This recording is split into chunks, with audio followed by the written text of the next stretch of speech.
Halo Sobat Adsense, salam pintar. Bersama saya Kak Alex, tutor biologi adsense.id. Dalam video kali ini, kita akan membahas materi mengenai sistem gerak.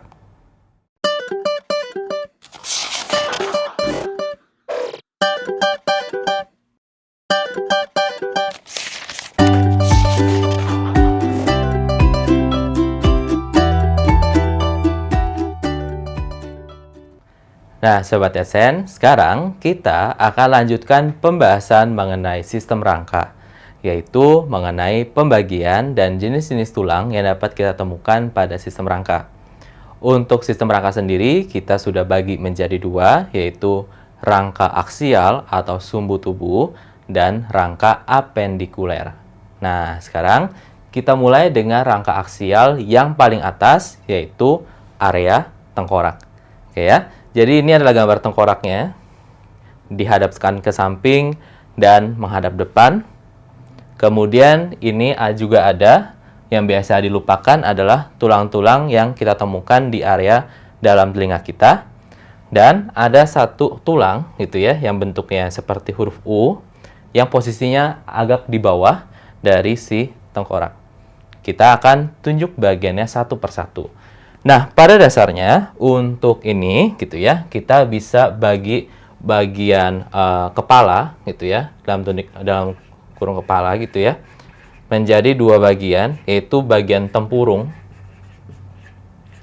yang cenderung menggunakan istilah kranium gitu ya, dengan bagian wajah gitu ya, atau fasial. Oke ya. Nah, tapi secara umum ya sudah gitu ya. Ini bisa juga dibilang semuanya itu disebut kranium atau ya tengkorak. Oke ya. Nah, sekarang kita mulai dari yang hadap samping. Nah, untuk bagian yang di tempurung kepala gitu ya, di tempurung kepala, ini adalah istilah yang juga ditemukan ketika kita membahas mengenai pembagian dari otak besar. Sama gitu ya. Nah, maka kemudian yang perlu teman-teman pahami adalah ketika kita membahas mengenai nama-nama tulang di video ini dan video selanjutnya, nah, nama-nama tulang yang akan saya gunakan adalah nama-nama Latin yang diindonesiakan. Kemudian, saya sertakan juga dengan bahasa Indonesia umumnya, gitu ya. Jadi, saya tidak akan pakai formal, pakai bahasa Latin yang murni, gitu ya, seperti misalkan os frontalis gitu ya, dan sebagainya. Karena ada semacam pengaturan tata bahasa atau grammarnya gitu ya, yang biasanya dilewatkan oleh beberapa buku. Maka akan mempermudah jika kita menggunakan bahasa Latin yang diindonesiakan.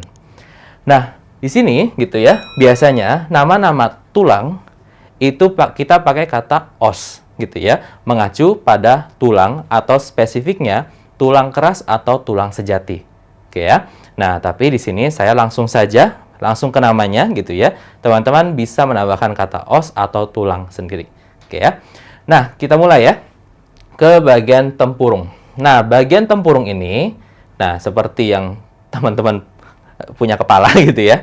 Nah, ada bagian dari sini sampai ke belakang, demikian juga untuk sampingnya.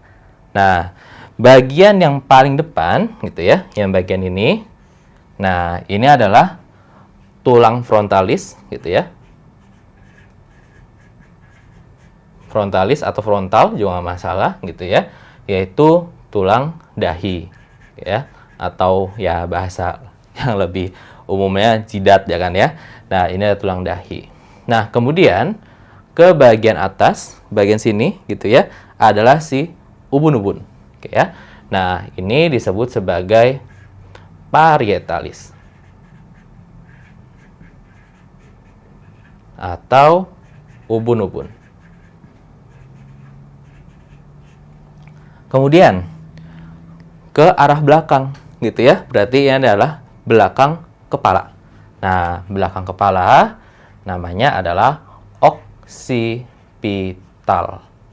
oke ya, occipitalis. Ini artinya adalah belakang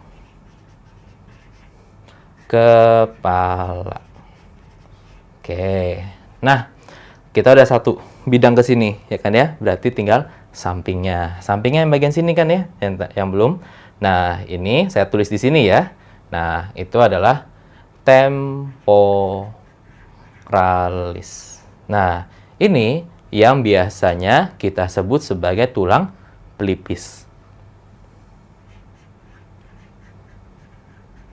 Nah, kemudian teman-teman bisa lihat gitu ya. Di sini ada area lubangnya, ya kan ya? Ini adalah area lubang telinga kita, gitu. Jadi pelipis kita kan di sini kan ya. Nah, ini lubangnya di sini, gitu ya. Jadi, nah, kita bisa lihat kayak gitu ya.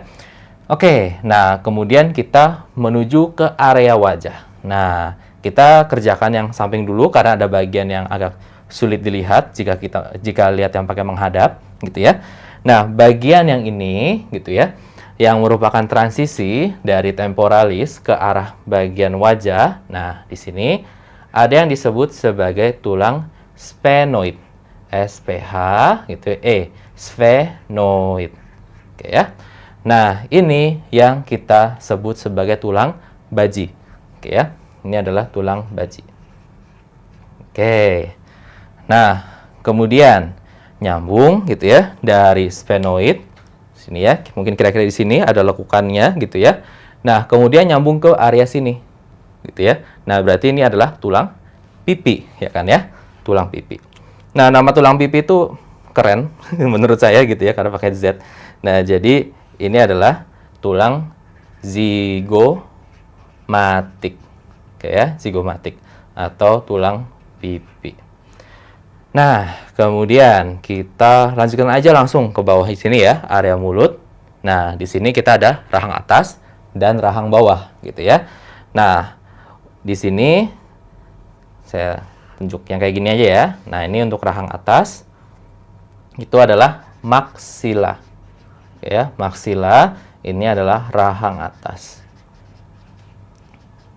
Nah, teman-teman coba ingat-ingat gitu ya. Di bagian animalia kita ada bagian-bagian yang kita sebut-sebutkan ya kan ya, berhubungan sama beberapa istilah di sini, misalkan maxilliped gitu kan ya. Nah, itu berhubungan sama rahang atas. Kemudian yang bagian ini rahang bawah itu adalah mandibula. Oke ya, mandibula ini adalah rahang bawah. Oke, bisa ya. Nah, jadi kita ulangi dulu untuk yang hadap depan, nanti ada beberapa tulang tambahannya lagi. Jadi ini yang jelas ya, tahu ya, ini adalah frontalis ya. Ini frontalis atau dahi. Oke. Nah, kemudian kita dilihat di sini ada si zigomatik ya. Zigomatik atau pipi yang pasti ada lekukan pipinya gitu ya. Zigomatik. Lekukan pipi, tulang pipi. Kemudian ini adalah si maksila gitu ya, atau rahang bawah, rahang atas. Oke ya. Kemudian yang rahang bawah justru yang ini ya. Mandibula. Ini rahang bawah. Oke. Nah, untuk sphenoid ya di sini ya, tapi saya nggak akan tekankan karena lebih jelas kelihatan kalau dari samping. Nah, yang agak tricky gitu ya, itu adalah bagian yang area mata gitu ya, area mata di sini. Nah, ini adalah tempatnya si mata gitu ya, ada lubang kayak gini. Nah, di sini teman-teman ada tulang yang sebenarnya dia agak berdekatan gitu ya, agak berdekatan. Maka saya gambarnya agak numpuk gitu ya, dan dia nggak gitu kelihatan sebenarnya, baik dari sini maupun dari sini. Jadi memang harus kayak dipotong setengah gitu, karena nanti nyambungnya ke hidung bagian, area hidung bagian dalam gitu ya.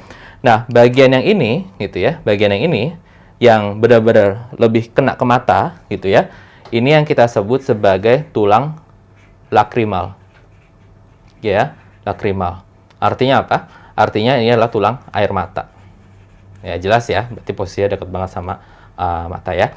Kemudian di agak bawah sini, nah ini yang kita sebut sebagai tulang ethmoid. Ethmoid gitu ya. Nah, tulang ethmoid ini adalah tulang tapis gitu. Nah, jadi kalau di sini yang lebih dekat sama mata, nah itu adalah tulang lakrimal atau air mata ya, lakrimal air mata.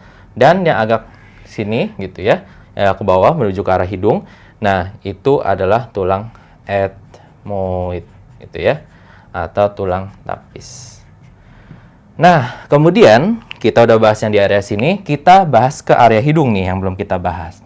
Nah, untuk area hidung, nah di sini bagian sini ya kan ya.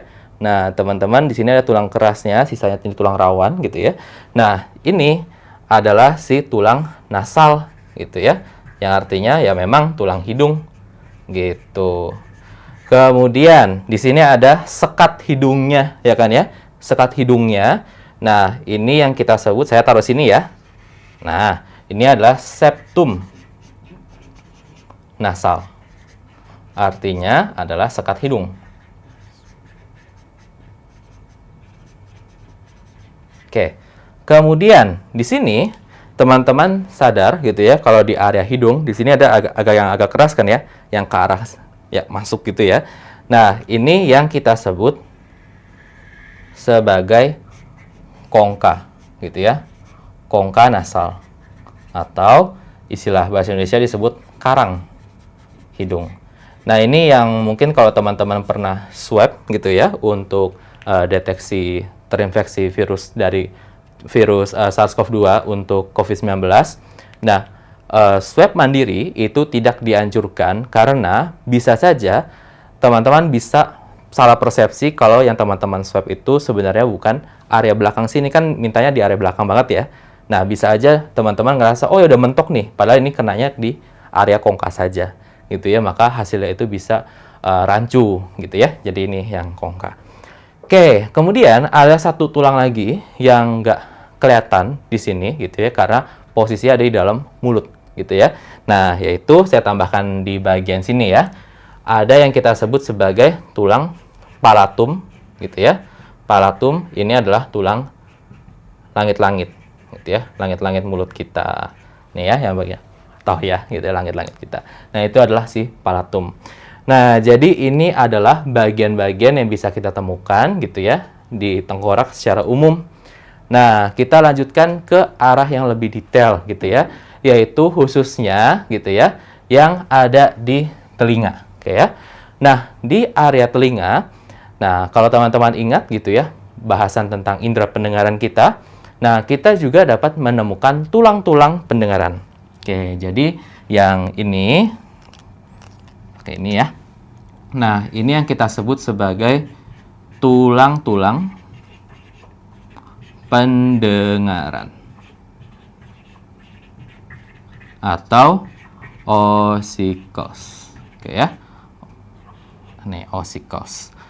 Nah, tulang-tulang pendengaran di sini ada 1, oke ya, 2, nih satu yang kayak paha itu ya, nih segini, dan 3 yang bentuknya agak lucu gini ya. Nah, jadi 1, 2, 3 itu tulang apa aja sih?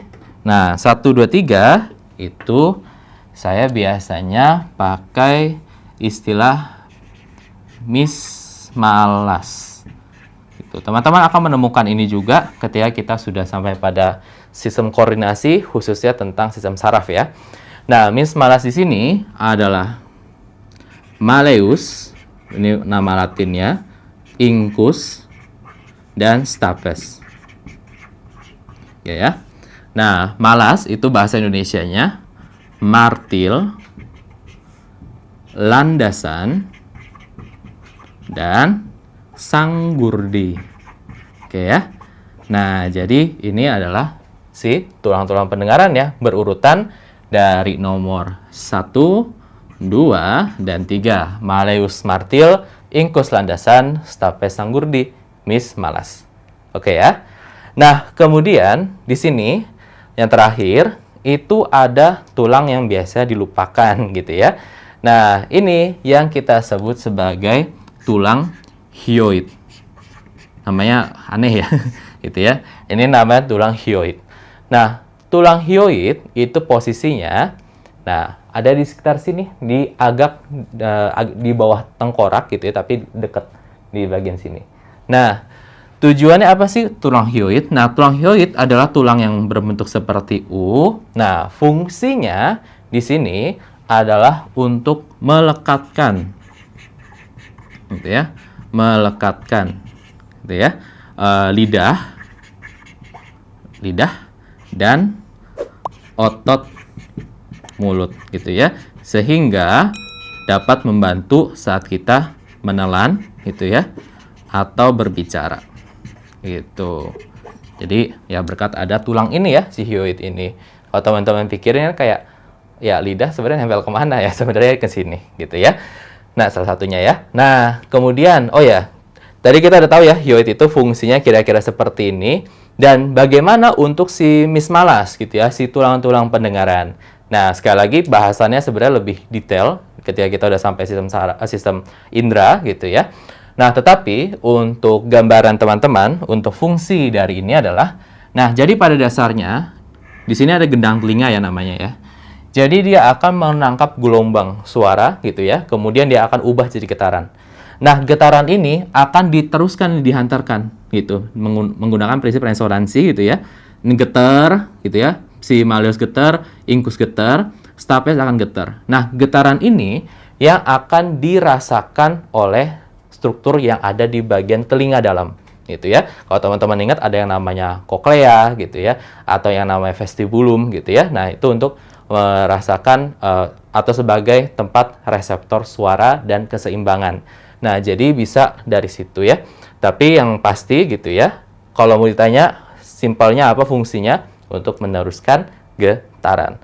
Nah, jadi teman-teman udah tahu ya bagian-bagian dari rangka aksial, khususnya yang bagian atas, yaitu bagian tengkorak gitu ya. Kemudian bagian tulang-tulang pendengaran dan satu tulang khusus yang kita sebut sebagai hyoid. Nah, di video berikutnya kita akan lanjutkan pembahasan mengenai rangka aksial, yang selanjutnya yaitu mengenai tulang belakang dan rusuk. Nah, Sobat AdSense, sampai di sini dulu video pembahasan materi mengenai sistem gerak. Sampai bertemu di video berikutnya, semoga bermanfaat. Salam pintar! Sekian Sobat AdSense untuk video pembelajaran hari ini. Sampai ketemu lagi di video belajar berikutnya. Jangan lupa aktifkan notifikasi untuk video terbaru kami ya. Sobat AdSense juga bisa mengunjungi adsense.id dan temukan ribuan video pembelajaran. Sampai jumpa Sobat AdSense, salam pintar!